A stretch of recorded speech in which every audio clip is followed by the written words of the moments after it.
The long-awaited trial of the former commander of a Serbian paramilitary unit, Dragan Vasilkovic, started at the Split County Court today. He is charged with war crimes for the murder and torture of Croatian POWs in the Benkovac and Glina areas in the early 1990s. After the indictment was read out, Vasilkovic entered a plea of not guilty.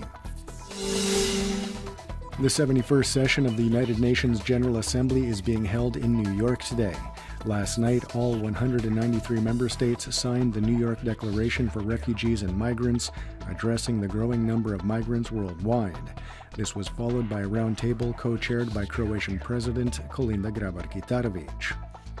The refugee issue remains a humanitarian one, but its scope and ramifications go far beyond this dimension. This global crisis has also ample political, economic, developmental, social, legal, and human rights aspects. We do not need to minimize anyone's dignity, rights, or the perils in which they find themselves. Instead, we have to address the root causes of people's predicaments. The HDZ and MOST held their second round of talks on forming a new government last night. HDZ President Andrej Plenković said that a compromise had been reached on some of MOST's conditions in return for supporting the HDZ. MOST leader Božo Petrov said that his party had agreed to ease up on some unrealistic deadlines for the implementation of its 7 demands. The next round of talks will be held on Monday.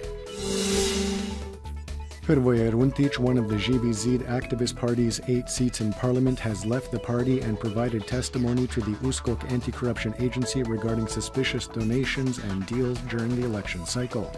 After meeting with MOST spokesman Nikola Grmoja yesterday, there is widespread speculation that he could be defecting to MOST, something both men have denied. The Peasant Party is also in turmoil. HSS MEP Mariana Petir has called on party president Krešo Beljak to resign and call internal elections. Beljak recently suspended Petir and another 30 HSS members, claiming that they had worked against the party's interest during the recent elections. The Petir fraction hold Beljak responsible for ruining the party's image after he allied the HSS with the center-left People's Coalition, despite the party's traditional conservative roots. One of the most expensive sculptures in the world, Walking Man by Alberto Giacometti, has arrived in Zagreb. Standing at almost 2 meters in height, the sculpture is part of an exhibit of Giacometti's works titled Portraits of the President at the Zagreb Art Pavilion. The exhibit will last until January 8th.